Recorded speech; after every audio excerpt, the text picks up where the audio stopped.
వి gold trusted gold buyers మీరు తాకట్టు పెట్టిన బంగారాన్ని విడిపించి ఈ రోజు ఉన్న మార్కెట్ ధరకు కొనబడును. అఘోరా నాకు తెలిసిన తెలుగును బట్టి చూస్తే ఘోరం కానిది అంతేనా అర్థం? అఘోర అన్నప్పుడు శబ్దరత్నాకర్ ఇచ్చే డెఫినేషన్ ఏంటంటే, అఘోరా అనగానే మనకేంటి, ఒక కపాలం కనిపిస్తుంది, దాంతోనే మేము తాగుతాము, దాంతోనే తింటాము, శవాల మీద కూర్చుంటాము, హ్యూమన్ ఫ్లెష్ని తింటాము, దహనం అవుతున్నప్పుడు అలా లాక్కొని పీక్కొని తినేస్తాము. ఇవన్నీ ఏంటి అసలు? ఒక శవం మీద కూర్చుని ఎవరైతే ఒక మంత్రాన్ని జపిస్తారో,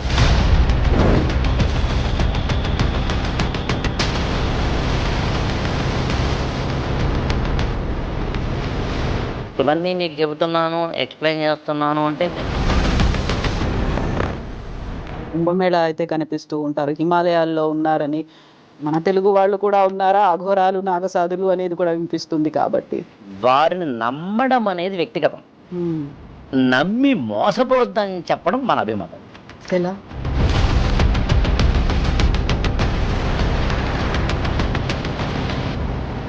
దేన్ని ఎవరు కంట్రోల్ చేస్తారు? నాకు తెలిసి ఇవాళ వాటిని మెళ్ళో ఎలా అయితే కపాలాన్ని వేసుకుంటారో, చేతిలో కూడా అలాగే పుర్రెల్ని పట్టుకొని తిరుగుతారో, శివనామ స్మరణ జరుగుతుంది, అలాగే కాళీమాతను కూడా ఉపాసిస్తూ ఉంటారు. కానీ దానివల్ల సమాధానం ఉపయోగం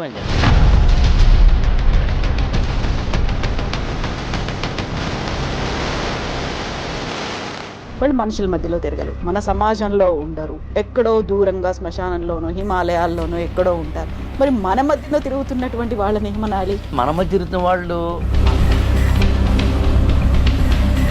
వాళ్ళని మనం పెద్దగా పట్టించుకోవాల్సిన అవసరం లేదు, అంతేనా? కానీ అతీంద్రియ శక్తులు ఉన్నాయని గుడ్డిగా నమ్మద్దు, నమ్మి మోసపోవద్దు. దాని వెంట సమాజానికి ఉపయోగపడేటువంటి శక్తిని వాళ్ళు ఇప్పటిదాకా యూజ్ చేయలేదా మన కోసం?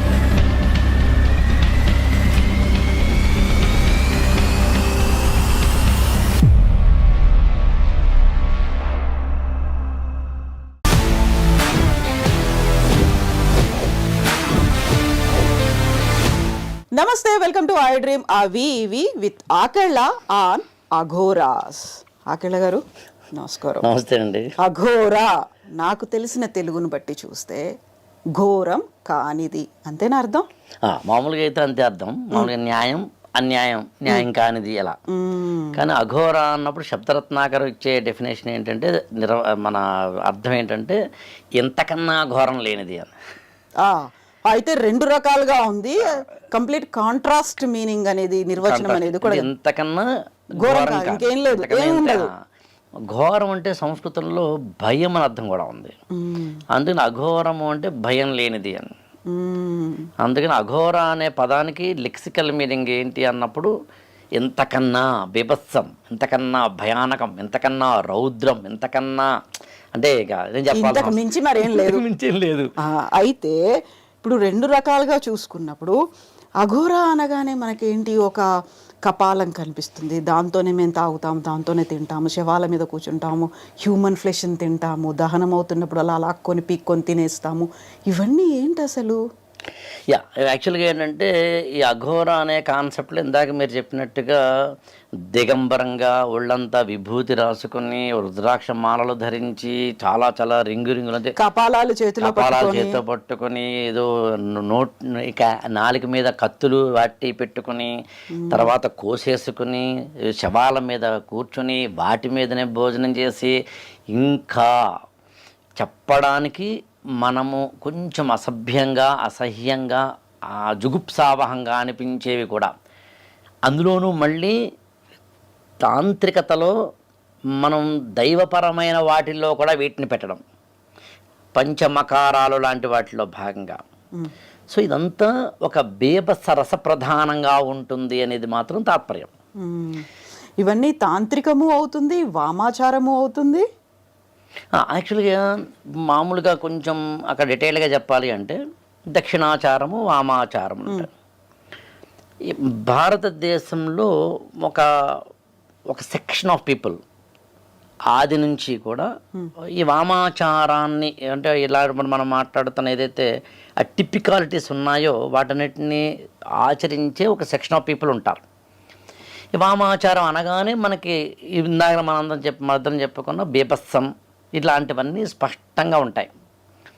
మామూలుగా ఏంటంటే క్షీరసాగర మదనం, ఇది పురాణాల్లో ఉన్నదే. క్షీరసాగర మదనం జరిగినప్పుడు మామూలుగా మనకి కల్పవృక్షము, కామధేనువు, ఇంకొకటి లక్ష్మీదేవి, లేకపోతే కనుక అమృతము, విషము లాంటి వాటితో పాటు సుర అనే ఒక పానం కూడా వస్తుంది. అంటే సుర అనేది ఒక ద్రవం. మామూలుగా చాలామంది సుర అంటే అమృతమే అనుకుంటారు. అమృతం వేరు, సుర వేరు. ఈ సుర అనేది వచ్చినప్పుడు తాగిన వాళ్ళు అసురులు, అంటే రాక్షసులు, దానవులు. శుక్రాచార్యుల వారి యొక్క అనుమతితోటి తాగుతారు. అలాగే తర్వాత అమృతం వస్తుంది. అమృతం తాగిన వాళ్ళేమో దేవతలు.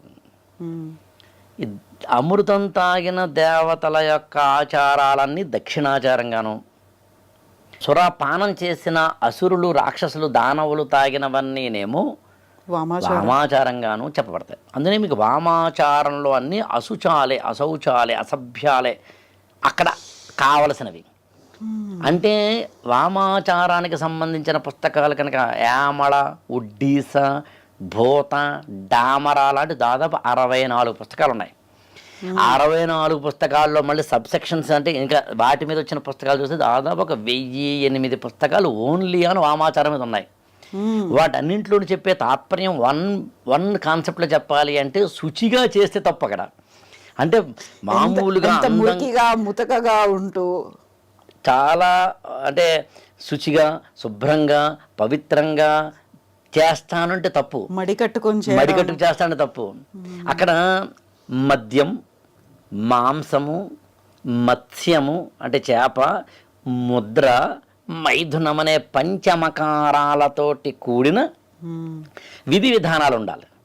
శవం మీద లేకపోతే శవంతో ఇతరత్ర ఏవైతే ఉన్నాయో అన్ని అశౌచాలు ఉంటేనే వామాచారం అలా చెప్పబడింది. మీకు పంచమకారాలు అక్కడ ఉన్నట్టుగానే యాక్చువల్గా దక్షిణాచారం కానీ కొంచెం వైదిక మతం లాంటి వాటిలో కానీ పంచగకారాలు ఉన్నాయి యాక్చువల్గా. అది పెద్దగా ఎవరు పట్టించుకోరు.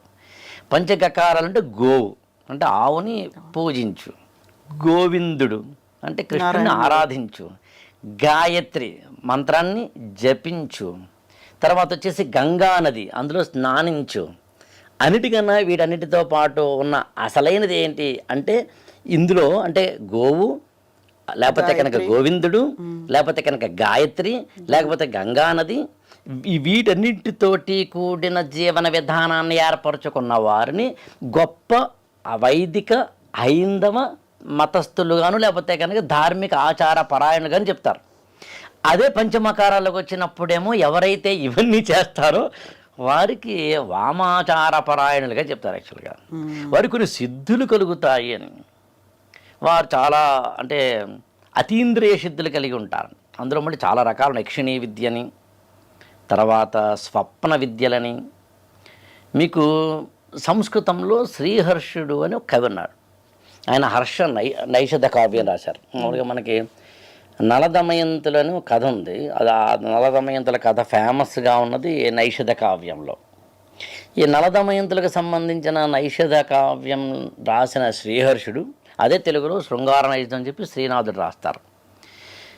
ఈ నైషధ రచించిన శ్రీహర్షుడు చిన్నప్పుడు అతను 8 ఏళ్ళు 9 ఏళ్ళు ఉన్నప్పుడు తండ్రి వివిధ కారణాల వల్ల ఎవరి వల్ల హత్య చేయబడి చనిపోతాడు.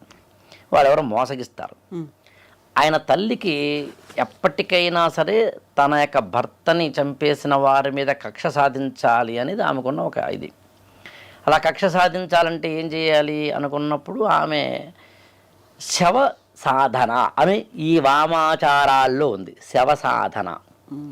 ఈ శవ సాధన అంటే ఏంటి అంటే ఒక శవం మీద కూర్చుని ఎవరైతే ఒక మంత్రాన్ని జపిస్తారో ఆ మంత్రం జపించడం ద్వారా అవతల వాళ్ళు చచ్చిపోవడము లేకపోతే క్షీణించబడ్డము నష్టపోవడము జరుగుతుందని తాత్పర్యం. మనం చేతబడి బాణం. ఇప్పుడు నేను ఇవన్నీ మీకు చెబుతున్నాను, ఎక్స్ప్లెయిన్ చేస్తున్నాను అంటే నేను నమ్ముతున్నాను కాదు, మిమ్మల్ని నమ్మని కాదు. ఇవాళ మనం 21వ శతాబ్దంలో ఉన్నాం. నేను నమ్మను, మిమ్మల్ని నేను నమ్ముతానా లేదా, మిమ్మల్ని నమ్మమంటున్నా లేదా, అది కాదు పాయింట్. ఒక వాస్తవాన్ని తీసుకొచ్చి మనం డిసెక్ట్ చేసి ఏది తప్పో ఏది ఒప్పో జడ్జిమెంట్ ఇవ్వకుండా ఏది ఎలా ఉందో చెప్పడం ద్వారా ఎవరు ఏం తీసుకుంటారు అనే దాన్ని ఈక్వేషన్స్ ఇవ్వడం. ఎందుకంటే ఇప్పటికి కూడా మన మధ్య తిరుగుతున్నారు, కుంభమేళా అయితే కనిపిస్తూ ఉంటారు, హిమాలయాల్లో ఉన్నారని అప్పుడప్పుడు బయటకు వచ్చి మన ఛానళ్ళల్లో ఇంటర్వ్యూ ఇచ్చే వాళ్ళు కూడా ఉన్నారు. కాబట్టి మన తెలుగు వాళ్ళు కూడా ఉన్నారా, అఘోరాలు నాగసాధులు అనేది కూడా వినిపిస్తుంది. కాబట్టి ఇవాళ ఉన్న ఇప్పుడున్న లేదా కుంభమేళా లాంటి వాటిలో ఉన్నా లేదా ఉత్తర భారతంలో ఎక్కడున్నా ఎలాంటి కుంభమేళా లాంటి వాటిలోంచి బయటకు వచ్చిన వారిని నమ్మడం అనేది వ్యక్తిగతం. నమ్మి మోసపోద్దని చెప్పడం మన అభిమతం. ఎలా? ఎందుకని? నమ్మడం ద్వారా నీ యొక్క వ్యక్తిగతమైన అభీష్టానికి ముందుకెళ్తున్నావు, అభ్యంతరం లేదు. కానీ నమ్మి మోసపోవద్దు. అంటే ఎవరిని పడితే వాళ్ళు నమ్మొద్దు, ఏది పడితే దాన్ని నమ్మొద్దు. దేవుడినైనా సరే, దేవుడా నీదే భారం అని చెప్పి గాల్లో దీపం పెట్టి కూర్చోమని ఎవరు చెప్పలేదు. ఏ ప్రయత్నము చేయకుండాను లేదా ఏ ప్రయత్నము లేదా నిన్ను మించిన దురాశకి వెళ్ళిపోయి పేరాశకి వెళ్ళిపోయి నిరాశ పడమని ఎవరు చెప్పడం లేదు. అసలు ఆ మాటకు వస్తే ఈ వామాచారాలు లాంటివి కూడా అందుకు రాలేదు. మనం ఎపిసోడ్లో డిస్కస్ చేద్దాం. బట్ ఓవరాల్గా ఇవాళ మామూలుగా మొన్న మధ్యన ఎవరు అడిగారు వీళ్ళు నమ్మాలక్కర్లేదా. నేను చాలా సింపుల్ మిమ్మల్ని కూడా అడుగుతాను, మనిషి చేసిన కారులో వారు ప్రయాణం చేస్తున్నారా, వారు తయారు చేసిన కార్లలోనో లేకపోతే వస్తువుల్లోనో మనం ప్రయాణం చేస్తున్నామా? Question number 1. మనిషి చేసిన సెల్ ఫోన్ని, మనిషి తయారు చేసిన కనిపెట్టిన సెల్ ఫోన్ వారు వాడుతున్నారా, వారు ఏవైనా కనిపెట్టిన వస్తువులు మనం వాడుతున్నామా? పాయింట్ నెంబర్ 2, ఇక్కడ నుంచి ఏ కాశీకో లేకపోతే కనుక ఎక్కడికో వెళ్ళాలి అనుకుంటే కనుక ఫ్లైట్ మనిషి తయారు చేసిన ఫ్లైట్ ఎక్కుతున్నారా, లేకపోతే వాళ్ళు తయారు చేసిన ఏదైనా మనం ఎక్కుతున్నాం పుష్పక విమానం లాంటివి. పుష్పక విమానమే విమానం అంటారు కదా ఇప్పుడు మనం తిరుగుతున్నదంతా కూడా. అది కూడా idea of the ancient human being, ఇలా ఉంటే బాగుంటుంది అని. చాట్ జీపీటీ అని ఆర్టిఫిషియల్ ఇంటెలిజెన్స్ రావడం అనేది ఇవాళ కాదు, 1970s and 80sలోనే మానవుడు ఊహించాడు. ఆ ఊహించిన వాళ్ళకే మొన్న నోబెల్ ప్రైజ్ వచ్చింది. సో అందుకని ఊహించింది ఇవాళకి నిజమైంది. అది కాదు ఇక్కడ పాయింట్. కానీ గమనించాల్సింది ఏంటి, ఒక్క మాటలో చెప్పాలి అంటే ఎవరినైనా సరే నమ్మడం నమ్మకపోవడం నీ వ్యక్తిగతం అవుతుంది, కానీ నమ్మి మోసపోవద్దు. 2, article 51A of the Indian constitution ప్రకారం ప్రాథమిక విధుల్లో మనిషి సైంటిఫిక్ టెంపర్మెంట్లో ఉండాలి అనేది కాన్స్టిట్యూషన్ చెప్పింది. అంటే ఆలోచనలో శాస్త్రీయ దృక్పథం. అలాగే directive principles of state policy అని ప్రభుత్వాలు ఏం చేయాలని చెప్పి ఉంటుంది. ఆ ప్రభుత్వాలు ఏం చేయాలని చెప్పి ఆర్టికల్ 36 నుంచి 51 వరకు ఇండియన్ కాన్స్టిట్యూషను ప్రజలను సైంటిఫిక్ టెంపర్మెంట్లో ప్రభుత్వాలు పెట్టాలని చెబుతుంది. సో అందుకని కానీ మనం ఇక్కడ ఏం చెప్తున్నాం అంటే ప్రాచీనంగా ఎందుకున్నాయి ఇవి, ఎందుకు వచ్చాయి ఇవి, ఒక ఇన్సైట్ ఏంటి, దీన్ని ఎలా అర్థం చేసుకోవాలి, దీన్ని వెనకాల ఏ విధమైన ఆచారాలు సంప్రదాయాలు పరిస్థితులు కష్టాలు నష్టాలు మనిషిని ప్రేరేపించాయా, అది ఎక్కడి నుంచి దారి తీసింది అని అర్థం చేసుకునే ప్రయత్నం చేయడం. ఇప్పుడు మళ్ళీ ఒక్కసారి కవిత గారు ఇందాక మనం శ్రీహర్షి దగ్గర మర్చిపోయింటే ఆపాం, మళ్ళీ అక్కడికి వచ్చేసి అది ముగించి మళ్ళీ వస్తాను నేను. శ్రీహర్షుడు ఆ పిల్లవాడిని తల్లి ఇందాని చెప్పాను కదా, తల్లి పడుకుని తన మీద వాడిని కూర్చోబెట్టుకుని నువ్వు ఒక మంత్రం ఇస్తాను జపిస్తూ వెళ్ళు అని ఆ 8 ఏళ్ల కొరట తెలియదు కూడా వాడు జపిస్తూ ఉండగా కళ్ళు మూసుకుని తనను తాను పొడుచుకుని చనిపోయింది. అప్పుడు శవమైంది, శవం మీద తను కూర్చున్నాడు అనేది కథ. అదే శవ సాధన. ఇది నమ్మమని చెప్పడం నా ఉద్దేశం కాదు, అప్పట్లో ఉందని చెప్పడం నా ఉద్దేశం. అదొక వ్యక్తికి సంబంధించిన ఆలోచనకు సంబంధించిన అభిప్రాయానికి సంబంధించిన నమ్మకానికి సంబంధించిన చెప్పడం నా ఉద్దేశం. తెలుగులో వేములవాడ భీమకవి అని కవి ఉన్నారు, చాలా మంచి కవి. యాక్చువల్గా తెలుగులో నన్నయ్య కన్నా ముందున్న కవి. ఆయనకి కవి రాక్షసుడు అని బిరుదు ఉంది. కవి రాక్షసు బిరుదు అంటే అర్థం ఏంటంటే ఆయన ఏది అంటే అది అవుతుంది. ఆయన ఒకసారి ఒక రాజుగారి దగ్గరికి వెళ్ళి ఏమంటే నాకు ఏదో సహాయం చేయండి అంటే కానీ చెయ్యను పో అని అన్నాడని చెప్పి ఏదో ఎల్లుండి సాయంత్రం 4 గంటలకల్లా నీ రాజ్యం పోవాలి అంటే నిజంగానే పోయింది. ఆ తర్వాత ఆ రాజుగారు లబోదిబోమని ఎవడు రమ్మన్నప్పుడు వచ్చి ఇలాగ రాజ్యం పోవాలి అన్నాడు, పోయింది. వాడిని ఎవడో కనుక్కోని రానే మొత్తం ఆ రాజ్యాన్ని కోల్పోయిన రాజు ఒక ఏడాదికో 2 ఏళ్లకో తిరుగుతుంటే మళ్ళీ ఈ కవి కనిపిస్తాడు, వేములవాడ భీమకవి. ఏమయ్యా 2 ఏళ్ల కిందట మా ఆస్థానానికి వచ్చి నేను నా రాజ్యం పోవాలనో పోయింది, కాస్త మళ్ళీ రావాలనవయ్యా అంటే ఏదైతే ఎల్లుండేది ఈవినింగ్ 4 o'clock కల్లా నీ రాజ్యం వస్తుందంటే వచ్చేసింది. అతని కవి రాక్షసుడని బిరుదుంది. అతనికి ఆ ఏది చెప్తే అది అవుతుందని ఇది నేను చారిత్రకంగా ఆ రాజుల పేర్లతో సహా చెప్పగలిగేంత చారిత్రకంగా, ఇది ఎస్ఆర్ నో గురించి కాదు, what I want to convey.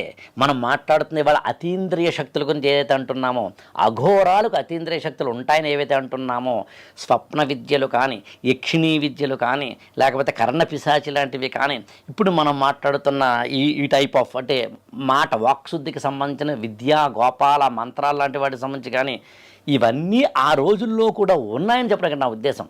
దాన్ని ఎలా అర్థం చేసుకోవాలి అనేది డిఫరెంట్ పాయింట్. ఆ తర్వాత అందుకనే మీకు వేములవాడ భీమకవికి కవి రాక్షసుడు అనే బిరుదుండి జాషువా గారు గబ్బిలంలో పద్యం రాస్తారు. యాక్చువల్గా ఒక వాక్కున అమృతము విషము ఒక వాక్కున మరైన కవిరాక్షసుడికి నిలయంబైన ద్రాక్షారామ అంటాడు. సరే, ద్రాక్షారామలో పుట్టారా, మళ్ళీ తెలంగాణలో వేములవాడలో పుట్టారన్నది ఎప్పుడైనా మనం చూద్దాం, తెలుగు కవుల మీద పుస్తకాల మీద ఏదైనా చేస్తే. పాయింట్ ఏంటంటే ఆయన కవిరాక్షసుడు అనే బిరుదు ఎందుకు వచ్చింది అంటే, వరమైతే వరం, శాపమైతే శాపం అవుతాం. అప్పుడప్పుడు మనం అంటుంటాం చూడండి, వాడు ఏం ధర బాబు ఏదంటే అది అవుతుంది అని. అలాగే టెలిపతి అని మీరు వినుంటారు. మనం ఇక్కడ నుంచి ఏదో మాట్లాడుకుంటుంటారు, ఆడు ఏం చేస్తున్నాడు రా అనుకునేసరి 2 నిమిషాలు కాడి నుంచి ఫోన్ వస్తుంది. బహుశా చాలా సందర్భాల్లో మన జీవితంలో జరుగుతూ ఉంటాయి. కోయిన్సిడెన్స్. మామూలుగా తెలుగులో కాకతాళీయం అనే పదం ఉంది. కాకతాళీయం అంటే అర్థం ఏంటంటే, ఓ తాటి చెట్టుకి పండు రాలడానికి సిద్ధంగా ఉంది. ఈ క్షణము ఇంకొక అరక్షణంలో 100 జస్ట్ రాలడానికి సిద్ధంగా ఉంది. ఆ టైం కాకి వాలింది. కాకి వాలడం వల్ల రాలిందా, రాలే ముందు కాకి వాలిందా అనేది ఎవరని చెప్పలేం. దాన్ని కాకతాళీయం అన్నారు. కాకం అంటే పాము, అదే సారీ కాకిను, తాళీయం అంటేను తాట. అంటే కాకతాళీయం అనే సామెతో లేకపోతే కనుక జాతీయమో తెలుగు నుడికారమో అక్కడి నుంచి వచ్చింది. మొత్తం మీద మీకు స్వప్న విద్యలు దాని పదం వాడాను. జూలియస్ సీజర్, మనకి ఈజిప్షియన్ సంబంధించిన చరిత్ర చదివినప్పుడు, ఆ ఇటలీ, రోమ్, ఈజిప్షియన్ వాటి చదివినప్పుడు జూలియస్ సీజర్కి ముందు రోజు అతని భార్యకు కల వస్తుంది, రేపు మా ఆయన్ని సరే చంపేస్తారు కొంతమంది అని. ఆ మరునాడు ఉదయం చెబుతుంది ఆమె, ఇలా మిమ్మల్ని ఎవరు చంపేస్తారనే మరీ జోక్ చేస్తాను అన్నాడు. యాక్చువల్గా నిజంగా చంపేశారు అదే రోజున. ఇప్పుడు ఇవి కల వచ్చిందని కళను బట్టి నమ్మాలా? ఇది యాక్చువల్గా ఈ సైకాలజీకి సంబంధించి, బ్రెయిన్కి సంబంధించి బహుశా ఈ ఎపిసోడ్లో సరిపోదని అనుకుంటున్నాను. ఎప్పుడైనా ప్రత్యేకంగా బ్రెయిన్ మీదన, పారానాయిడ్ సైకాలజీల మీదన, బ్రెయిన్కి సంబంధించిన ఫంక్షనాలిటీ మీదన, బ్రెయిన్ ఆలోచించే విధానం మీదన మనం ఎప్పుడైనా ఎపిసోడ్ చేసినప్పుడు ఇలాంటి వాటిన్నింటికి మెత్తగా డీకోడ్ చేయొచ్చు. మన సబ్కాన్షియస్ మైండ్కి సంబంధించిన ఆలోచన ధారేంటో మనకు అర్థమైతే కనుక మన మనసు లోపల ఏమనుకుంటున్నాము అనే దాన్ని బట్టి మనకి కనిపించేవన్నీ జరుగుతూ ఉంటాయి అనేది ఒక చిన్న లాజిక్. మీకు రామాయణంలో త్రిజట స్వప్న వృత్తాంతం అని ఉంటుంది. త్రిజట అంటే రావణాసుడి యొక్క హయాంలో ఉన్న ఒక రాక్షసి. ఆమెకు ఒక కల వస్తుంది, రాములు వారు రావణాసుడిని చంపేస్తాడని, అలాగే సీతమ్మ వారిని తీసుకెళ్తాడని. అది కూడా స్వప్న వృత్తాంతాల్లో. ఎందుకు స్వప్న వృత్తాంతాలు అంటే స్వప్న విద్యలని చెప్పి వామాచారంలో ఉందని చెప్పడం కోసం. అయితే ఇప్పుడు మనం అఘోరాల గురించి మాట్లాడుకున్నప్పుడు యాక్చువల్గా ఎక్కడ స్టార్ట్ అయింది అంటే, పురాణాల్లో వీళ్ళ ప్రస్తావన లేదే, పురాణాలు ఇతిహాసాల్లో లేదు. కాకుంటే 6th or 7th centuryలో స్టార్ట్ అయింది అని నేను చదువుకుంటే తెలిసింది. కాపాలికాలు అని పిలిచేవాళ్ళు అనేది. అఘోరాలు అనేవాళ్ళు ఎక్కడ స్టార్ట్ అయింది? ఒక దానికి వృత్తాంతం అనేది ఒకటి ఉంటుంది కదా, ఇది ఈ స్టేజ్లో స్టార్ట్ అయింది, వీళ్ళు స్టార్ట్ చేశారు. యాక్చువల్గా అఘోర అనే పదం, ద వర్డ్ని మాట్లాడేది సిద్ధాంతం కాదు, ఇంకోటి కాదు. వర్డ్ యజుర్వేదంలో కనిపిస్తుంది. యజుర్వేదంలో రుద్ర అంటే మనకి నమ్మక చమకాలు అంటే రుద్రుడికి సంబంధించిన, శివుడికి సంబంధించిన వాటిలో రుద్రస్థవములు అని ఉంటాయి అనువాకాల్లో. ఈసారి అది ఎప్పుడైనా ఎలాగో కార్తీక మాసం వస్తుంది కాబట్టి రుద్రుడి మీదనే ప్రత్యేకంగా అదొక వేద ఎపిసోడ్ అది. ఆ రుద్రుడికి సంబంధించిన స్థవాలలో, స్థవము అంటే స్తోత్రం, అందులో ఒక చోట అది 3వ సూత్రం అనేది అనువాకం దాంట్లోనే, అంటే 3వ మంత్రం అన్నమాట. అందులో అఘోర పాపకాసిని అని వస్తుంది. అక్కడ అఘోర అనే పదం వచ్చింది.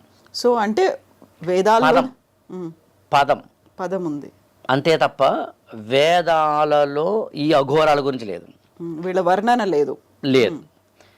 కానీ మళ్ళీ ఇక్కడ మనం డివేట్ అవ్వకూడదు ఉద్దేశంతో అవుతున్నాను. కానీ తిరుమల తిరుపతి దేవస్థానం వారి యొక్క వేద సారస్వత పీఠానికి సంబంధించిన పుస్తకంలో ఉన్న ఒకనొక ముందు మాటలోని ఒక మాట మీకు చెప్తాను. ఆ రోజుల్లో కూడా వేదకాలంలో కూడా అశ్వమాంసము లాంటివి తినడం లాంటి వాటికి సంబంధించిన ఉదాహరణలు ఉన్నాయి. అది ఇక్కడ మన డివేట్ అవ్వద్దు. ఎందుకంటే యజ్ఞాలు యాగాల్లో ఇంక్లూడింగ్ రాముడు కూడా తిన్నాడు అనేది ఉంది కాబట్టి అందుకని ఇక్కడ డివేట్ అయితే మనకంటే ఈ కాన్సెప్ట్ కాకుండా అది చాలా విస్తృతమైన చర్చ. కానీ ఇక్కడ మనం గమనించాల్సింది ఏంటంటే ఆ రోజుల్లో ఉంది కాబట్టి తప్పు లేదా రైటు అనేది ఎప్పుడు మనం జడ్జిమెంట్ చేయకూడదు. ఆ రోజుల్లో ఎందుకుంది అనే క్వశ్చన్ మార్క్ తోటి మనం ఉండాలి. అది చెప్పడం మన ఉద్దేశం యాక్చువల్గా.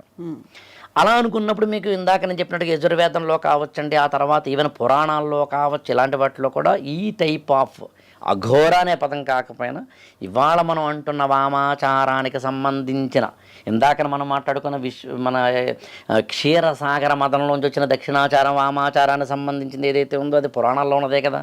ఇక్కడ వామాచారం ఉంది, పురాణాల్లో కూడా ఇలాంటి కొన్ని విద్యలు ఉన్నాయి. ఎప్పుడైనా మనం పురాణం మీద ఎపిసోడ్ చేసినప్పుడు మాట్లాడుకుందాం. ఏతావాత అత్యంత ప్రాచీన కాలంలో మానవుడికి ఇలాంటి తాంత్రికపరమైన వామాచారపరమైన అసహ్యంగా ఇవాళ అనిపించే వాటి పట్ల ఆసక్తి, అనురక్తి, అవసరము, ఆవశ్యకతతోటి కూడిన ఎవిడెన్సెస్ ఉన్నాయి. దీన్ని కొంచెం విపులంగా ఎక్స్ప్లెయిన్ చేస్తాను నేను. మంత్రం, తామసం, తంత్రం ఈ 3 పదాలకి కనుక అర్థమైతే మనకి మామూలుగా మీరు పాము మంత్రము, తేలు మంత్రం లాంటి బహుశా మీ చిన్నప్పుడైనా వినుంటాం. నాకైతే నా గుర్తు, నేను 6వ తరగతి 7వ తరగతి చదువుతున్నప్పుడు ఏదైనా బెణుకింది అనుకోండి, వేలు కాలు ఇలా అయినా, మా మామ్మగారు బెణుకు మంత్రం అని వేసేవారు. బెణుకితే మంత్రం వేస్తే మంత్రానికి చింతకాయలు రాలుతాయా? Question number 1. అలా ఉంచుదాం. ఇంకోటి గోరు చుట్టూ కూడా వేసేవాళ్ళు. గోరు చుట్టుకి చాలా చాలా ఉన్నాయి యాక్చువల్గా. ఈవెన్ పాము మంత్రం లేదా సర్ప మహాసర్ప అని ఓ పెద్ద మంత్రం ఉంటుంది యాక్చువల్గా. అలాగే మీకు తేలు మంత్రం. నా క్వశ్చన్ ఏంటంటే పాము మంత్రము తేలు మంత్రము ఉన్నప్పుడు మరి పులి మంత్రము సింహం మంత్రం ఎందుకు లేదు? లేవుగా.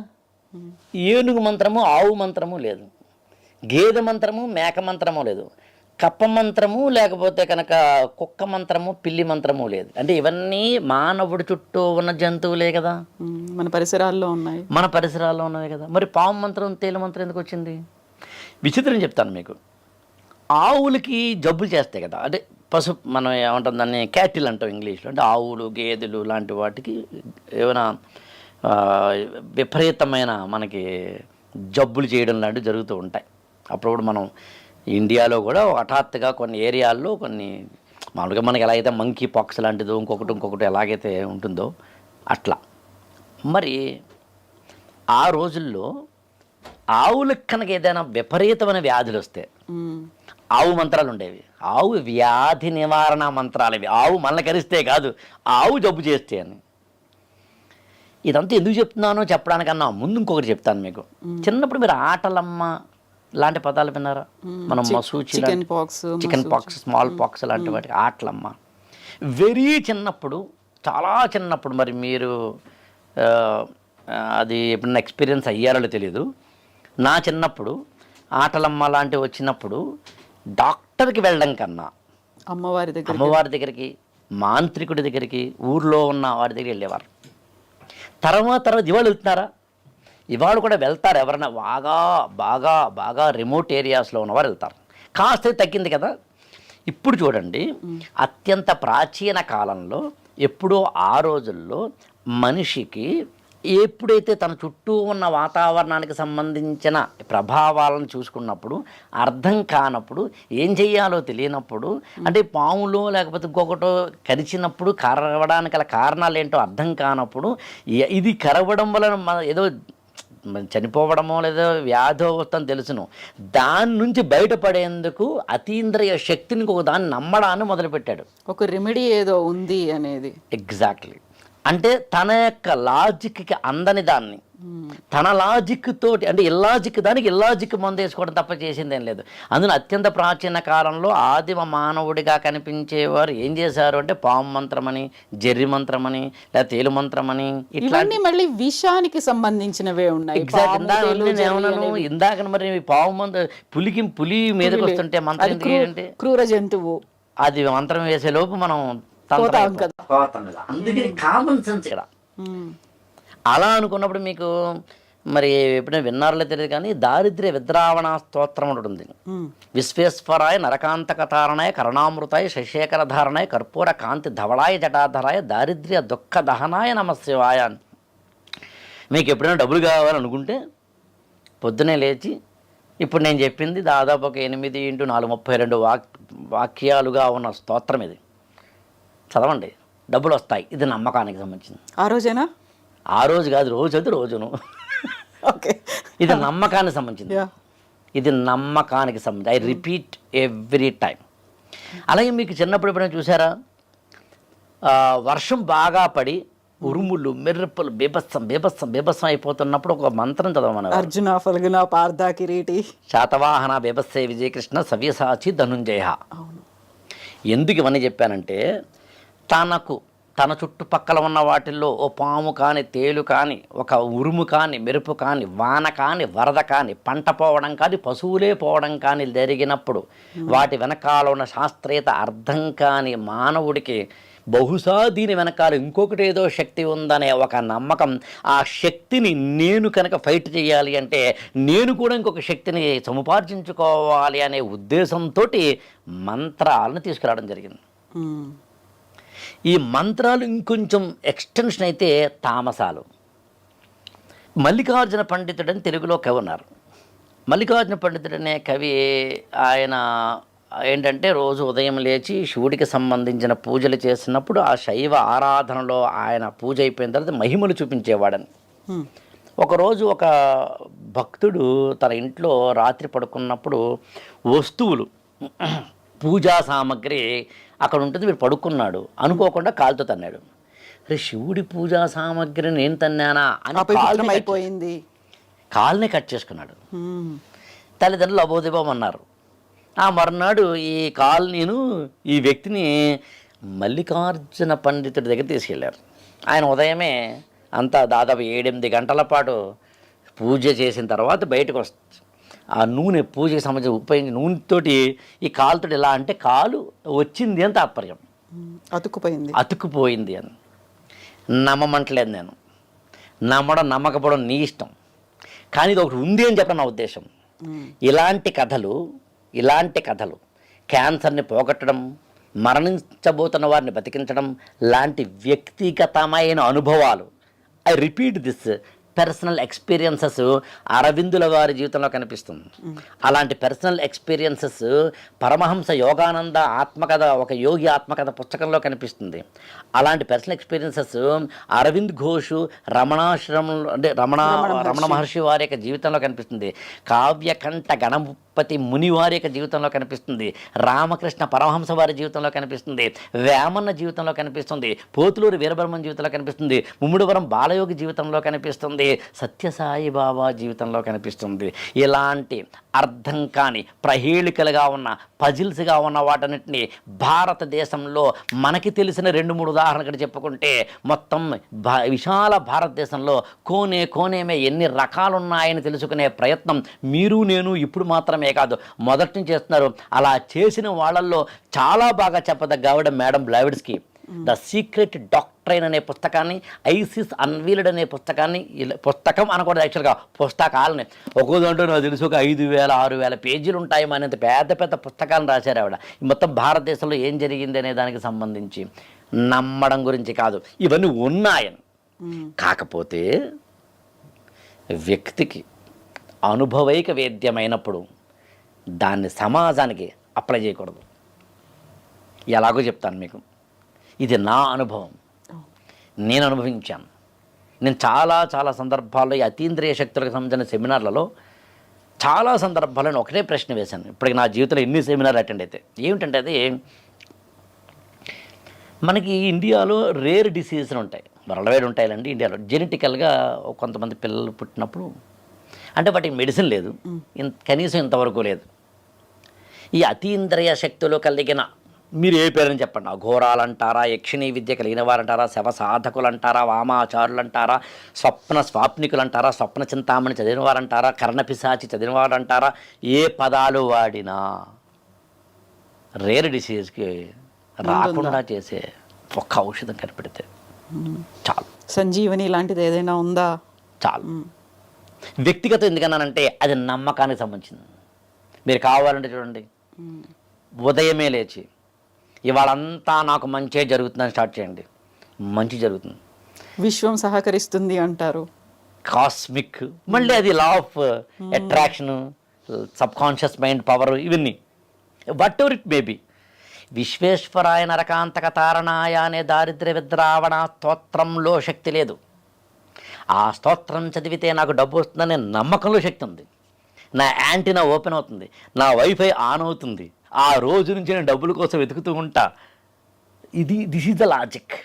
ఇప్పుడు చూడండి, ఇవాళ ఎలాగైతే మనకి తెలియని కొన్ని వాటిల్లో మీకు బెస్ట్ ఎగ్జాంపుల్ చెప్పాలంటే హాస్పిటల్స్, ముఖ్యంగా ఏదో మామూలు చిన్న చిన్న అలా కాకుండా కొంచెం క్యాన్సర్ హాస్పిటల్స్, కొంచెం రేరెస్ట్ స్పెషలైజ్డ్ వాటికి సంబంధించిన ట్రీట్మెంట్ వెళ్తున్నప్పుడు ఆపరేషన్ థియేటర్లోకి పేషెంట్ వెళ్తుంటే భార్య హఠాత్తుగా వచ్చేసి చిన్న బొట్టు పెట్టడం, విభూతి పెట్టడం, లేకపోతే కూతురేమో చిన్నది ఏదైనా ఒక చిన్న ఏదో రుద్ర ఏదో కట్టడం, కొడుకేమో ఏదో స్తోత్రం చదవడం లాంటివి చదువుతూ ఉంటారు. దేవుడు ఈ డాక్టర్లో ఉన్నాడా లేడా అనేది దాని గురించి ఆలోచించిన మనిషి ఎక్కడో ఒక దేవుడు మాత్రం ఉండి నా వ్యక్తిని కాపాడాలనుకుంటాడు. ఆధునికంగా సైన్స్ వచ్చిన తర్వాత మనకి అనేకమైన హార్ట్ బీట్ అంటే ఏంటో, నాడి అంటే ఏమిటో, రక్త ప్రసరణ అంటే ఏమిటో, పిల్లలు ఎలా పుడతారంటే ఏమిటో, వ్యాధులు ఎలా వస్తాయంటే ఏంటో, వైరస్ బ్యాక్టీరియా లాంటి క్రిమి కీటకాదులు ఎలా ఉంటాయంటో తెలుసుకున్న తర్వాత మనకి ఎండోక్రినాలజీ, ఎంబ్రియాలజీ, వైరాలజీ, ప్యాథాలజీ లాంటివి వచ్చిన తర్వాత ఇవాళ మనకి సైంటిఫిక్ టెంపర్మెంట్ వచ్చింది. ఇప్పుడు ఊహించండి, 1000 సంవత్సరాల కింద మానవుడికి తెలియదు.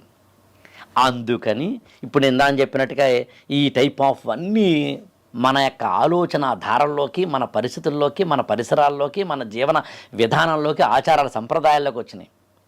ఇవన్నీ కొన్ని సందర్భాలలో ప్రకృతి మీద తాను యుద్ధం చేయడానికో, ప్రకృతి నుంచి తాను కాపాడుకోవడానికో మానవుడు చేపడితే అవి అప్పుడప్పుడు అదుపు తప్పి తాంత్రిక వైపు వెళ్ళాయి. ఇందని చెప్పిన తామసం లాంటివి ఎక్కువగా శైవంలో ఉంటుంది, వైష్ణవంలో ఉండదు. కౌలాచారము అంటాం, వామాచారము అంటాం, సిద్ధాంతము అంటాం. అందులో మీకు వామాచారులు ఏం చెప్తారంటే వేదాలు అన్నిటికన్నా గొప్పవే, కానీ వేదాల కన్నా గొప్పదేమో వైష్ణవం, వైష్ణవం కన్నా గొప్పదేమో శైవం, శైవం కన్నా గొప్పదేమిటి అంటేనేమో దక్షిణాచారం, దక్షిణాచారం కన్నా గొప్పది ఏంటంటే వామాచారం, వామాచారం కన్నా గొప్పది ఏంటంటే సిద్ధాంతం, సిద్ధాంతం కన్నా గొప్పది అంటే కౌలాచారం అంటారు. యాక్చువల్గా ఆ కౌలాచారం అంటే ఇందాక మనం చెప్పినాం కదా, బీభత్స రసప్రధానమైన అంశాలన్నీ అందులో ఉంటాయి. వామాచారంలోనే ఉంటాయి, కౌలాచారంలో ఇంకా ఎక్కువ ఉంటాయి. అన్నిటికంటే సుపీరియరా ఎక్స్ట్రీమా? అవి ఎక్స్ట్రీమ్లీ సుపీరియర్ అంటారు వారు. ఓకే, ఎక్సెంట్రిక్ యాక్చువల్గా ఉన్మత్తత అంటాం తెలుగులో, పారానాయిడిటీ అంటాం ఇంగ్లీష్లో. అందుకని ఓవరాల్గా చెప్పాలి అంటే ఇందాక నేను చెప్పిన తామస కథలు కొన్ని జుగుప్సాభంగా ఉంటాయి. ఇందాక మనం చెప్పిన మల్లికార్జున పండితుడు అలాగే ఉంటుంది. బసవ పురాణం అని తెలుగులో పుస్తకం పాలుకురికి సోమనాథుడు రాస్తాడు, బసవేశ్వరుడికి సంబంధించిన వీరశైవ తత్వాన్ని. అందులో కాటకోటడు అని ఒక గొల్ల వాడు, అతను మేకల్ని తోలుకుంటూ వెళ్తుంటే ఒక మేక పెంటిక వేస్తుంది, అంటే పేడ. ఆ పెంటిక ఒక శివుడి ఆకారంలో పడుతుంది నేల మీద. వెంటనే దండం పెట్టుకుంటాడు కాటకోటడు. మేక పెంటికలో శివుణ్ణి చూసినందుకు అతనికి మోక్షాన్ని ఇచ్చాడు దేవుడు అని రాస్తాడు బసవ పురాణంలో పాల్కురికి సోమనాథుడు. మామూలు కళ్ళతో మనం చూసినప్పుడు మనకి ఏమనిపిస్తుందంటే ఏంటండి ఇది, అసహ్యంగా అనిపిస్తోందండి. వ్యర్థమే కదా, అందులో ఏముంది. పైగా అసహ్యంగా అనిపిస్తుంది. ఇంకా చెప్తాను మీకు జుగుప్సావంగా. మీకు ఆచంటీశ్వరుడు అని ఒక, ఐ థింక్ తూర్పుగోదావరి జిల్లాలో అక్కడ ఆచంటీశ్వరుడు అని ఒక ఈశ్వరుడు.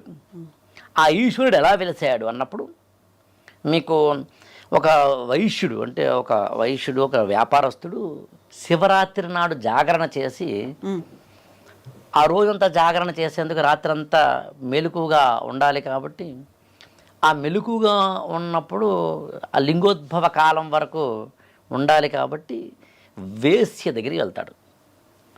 ఆ వేశ్య మామూలుగా ఆమెతో రమిస్తాడు. ఏదో రాత్రి 11, 12 అవుతుంది, ఇంటికి వెళ్ళాలి. యాక్చువల్గా పడుకుంటాడు అతను. లింగోద్భవ కాలం అయిపోయింది.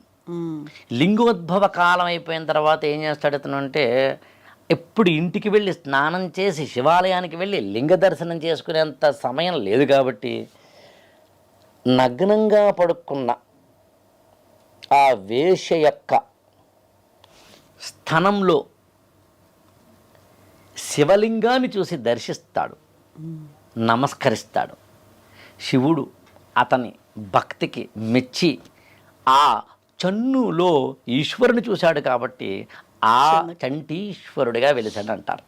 చంటి పిల్లాడు అనే పదం, చంటి పిల్లాడు అంటే అర్థం ఏంటి, చనుబాలను అంటే అంటే తల్లి పాలు తాగే పిల్లవాడిని చంటి అంటే అర్థం అది యాక్చువల్గా.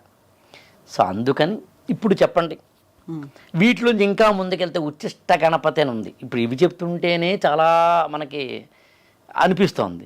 ఇప్పుడు మనంతకి వామాచారంలో కాదు, ఓన్లీ తామస ఆచారాలు ఉన్నాయి. కాపాలికము, కాలాముఖము, పాశుపతము, శైవము, వీరశైవము, భైరవము, కాలభైరవము లాంటి వాటిల్లో ఇవన్నీ ఉన్నాయి.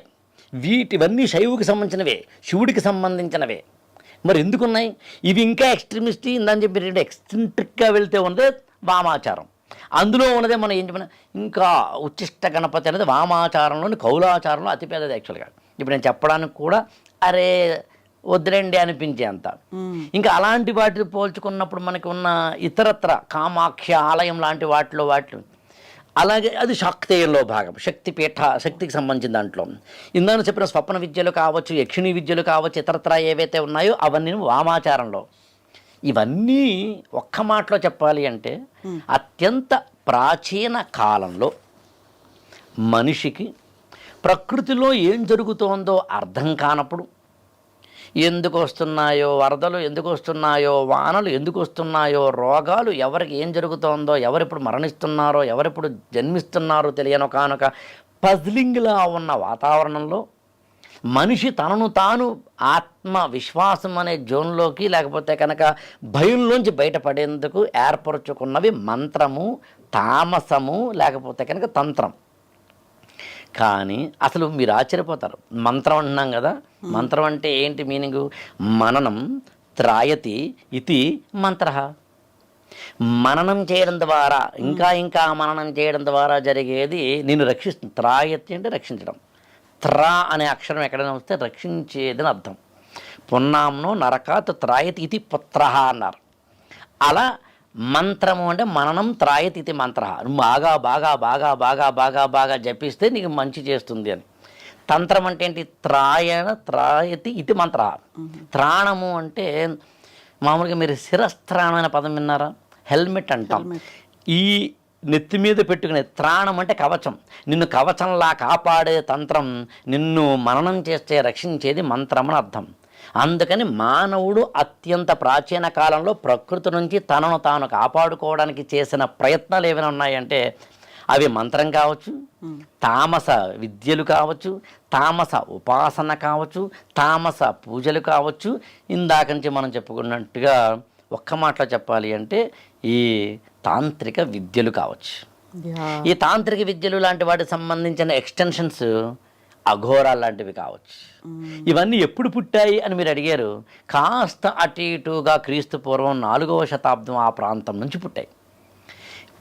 పుట్టి క్రమక్రమంగా జనాభా పెరుగుతున్న కొద్దీ క్రమక్రమంగా ఇందాక మనం అనుకున్నట్టుగా జనహితం కోసం కాకుండా, ప్రయోజన హితం కోసం కాకుండా, సామూహిక హితం కోసం కాకుండా తన కోసము వ్యక్తిగతంగా ఇతరుల మీద ఏదో ఏమంటామంటే వశీకరణ చేయడాలు, ఇతరులని హింసించడాలు, చంపడాలు, భయభ్రాంతి గురి చేయడాలు, రాచరికాన్ని సంపాదించుకోవడాలు, ఈ యాగం చేస్తే నాకు అధికారం వస్తుందని, ఆ యాగం చేస్తేనేమో పదవి వస్తుందని లాంటి వాటికి సంబంధించిన సెంటిమెంటల్ జోన్లోకి వెళ్ళడానికి మూఢాచారాలుగా ఇవాళ మిగిలిపోయాయి. కానీ మనిషికి, సాటి మనిషికి ఉపయోగం లేనప్పుడు, సాటి మనిషికి ఉపయోగం కానప్పుడు ఇవాళ వేటిని మనం నమ్మాల్సిన అవసరం లేదు. వాటి యొక్క ఆరిజిన్లో ఉన్నది ఏంటంటే తన చుట్టూ తనకు తెలియని రహస్యాలేవో ఉన్నాయని నమ్మిన ఆనాటి మానవుడికి ఇవన్నీ అవసరమయ్యాయి. ఇవాళ క్రమక్రమంగా మనం రహస్యాలు ఛేదించాం, సైన్స్ని డెవలప్ చేసుకున్నాం, సొసైటల్ సిస్టమ్స్ని ఏర్పరచుకున్నాం, కాన్స్టిట్యూషనల్ ఫ్రేమ్వర్క్స్ని ఏర్పరచుకున్నాం. నాకు తెలిసి ఇవాళ వాటిని గుడ్డిగా నమ్మక్కర్లేదు. వ్యక్తిగతంగా నీ ఇష్టం, నీ శక్తియుక్తుల్ని కూడా పాడు చేసుకునేంతలాగా నమ్మాల్సిన అవసరం లేదు. సో మన దగ్గర ఉన్నటువంటి పద్ధతులు, ఆచారాలు, వీటన్నిటి గురించి మాట్లాడుకున్నప్పుడు కమింగ్ బ్యాక్ టు అఘోరాకి సంబంధించి మనం మీరు ఇంతసేపు ఎక్స్ప్లెయిన్ చేసిన దాంట్లో సైకాలజీ అనేది ఉంటుంది అనేది, దేన్ని ఎవరు కంట్రోల్ చేస్తున్నారు అంటే యాక్చువల్గా చాలా సింపుల్ చెప్పాలంటే పారానాయిడ్ సైకాలజీ అనే పదం ఉంటుంది. మామూలుగా అయితే మతి స్థిమితం లేకపోవడం అనే పదం వాడతాం తెలుగులో. అలా వాడితే కొంచెం రూడ్గా అనిపిస్తుంది. కానీ బేసికల్గా ఏంటంటే తమ మీద తమ కంట్రోల్ లేకపోవడం, తాము ఏం చేస్తున్నామో తెలుసుకోకపోవడం. అందునే మీకు ఈ టైప్ ఆఫ్ అఘోరాలు వీటిల్లో మీకు వాట్ వి కాల్ అంటే గంజాయి కానీ, లేకపోతే మాదక ద్రవ్యాలు కానీ, లేకపోతే మద్యపానాలు కానీ ఇలాంటివి ఎక్కువగా సేవించడం వెనకాల ఉన్నది కారణం అదే. రెండు ఎక్స్ట్రీమ్సే కనిపిస్తున్నాయి కదా. ఖచ్చితంగా ఎక్స్ట్రీమే. ఇంకోటి ఏంటంటే అక్కడ గమనించాల్సి ఏంటంటే వాళ్ళ సైకాలజీలో అత్యంత తీవ్రమైనది ఏంటి అంటే హార్మోనల్ ఇంబ్యాలెన్స్, సైకలాజికల్ ఇంబ్యాలెన్స్. ఎప్పుడైతే పారానాయిడిటీ వచ్చిందో అప్పుడు ఆటోమేటిక్గా, అందుకనే మీకు యజ్ఞగుండంలోనో హోమగుండంలోనో లేకపోతే కనుక ఏదైనా ఒక నీళ్ళల్లో వేడి నీళ్ళల్లోనో లేకపోతే కనుక నిప్పుల్లోనో నడవడం చేస్తుంటారు. సరే దాని వెనకాల ఉన్న సైన్స్ ఒక్కసారి పక్కన పెడదాం కానీ, బట్ బేసికల్గా తాను చేస్తున్న పని యొక్క రిజల్ట్ తనకు అర్థం కాకపోవడం అనేది ఉంటుంది. అది నా పారానాయిడిటీ అనేది ఖచ్చితంగా ఉంటుంది.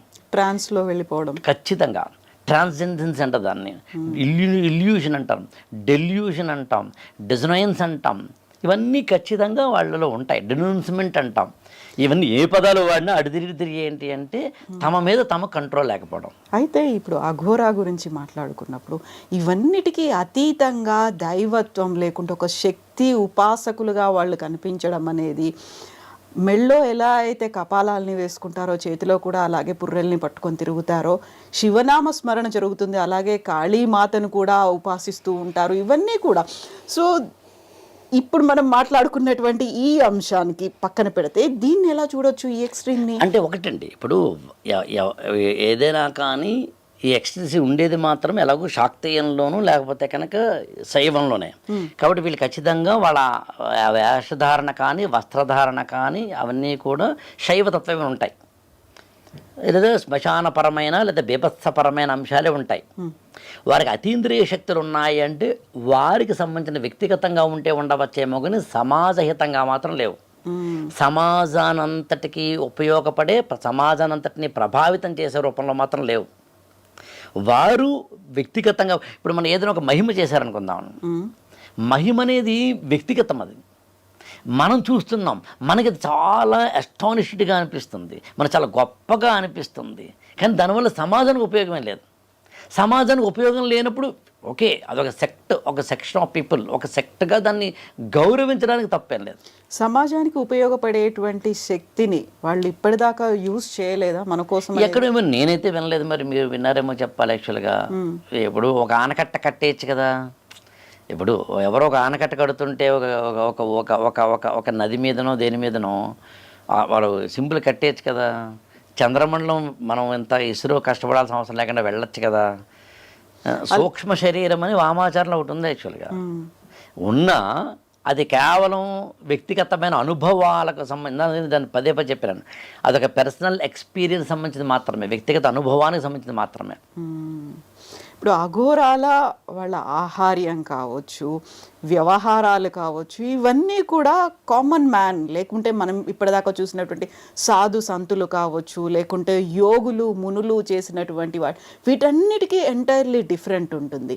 కాకపోతే వాళ్ళు కూడా మనలో ఒక భాగం. ఇప్పటిదాకా మనం మాట్లాడుకున్నటువంటి హైందవం కావచ్చు, హిందుత్వం కావచ్చు, శైవం, వైష్ణవం, శాక్తే, వీటన్నిట్లలోనూ ఒక భాగమైనప్పుడు వాళ్ళు మనుషుల మధ్యలో తిరగలు, మన సమాజంలో ఉండరు, ఎక్కడో దూరంగా శ్మశానంలోనో హిమాలయాల్లోనో ఎక్కడో ఉంటారు. మరి మన మధ్యలో తిరుగుతున్నటువంటి వాళ్ళని ఏమనాలి? అంటే మన మధ్య తిరుగుతున్న వాళ్ళు అసలైన వారు, అసలైన అఘోరాలు నేనైతే నమ్మనం.